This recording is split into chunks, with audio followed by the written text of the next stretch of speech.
我叫咗個 friend 上嚟，佢話咗俾我知，你嗰句係咩意思？其實有三個意思。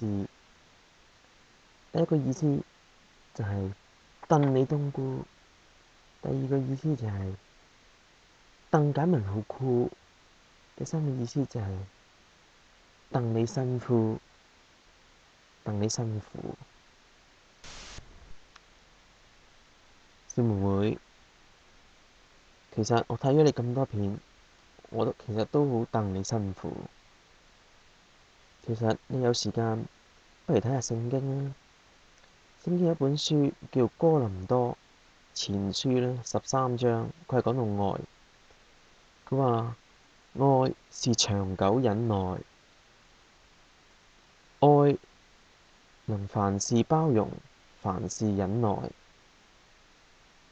只要你睇多啲聖經啦，你就可以培養更多嘅愛心啦。因為聖經嘅作者耶和華上帝咧，就係愛心嘅典範。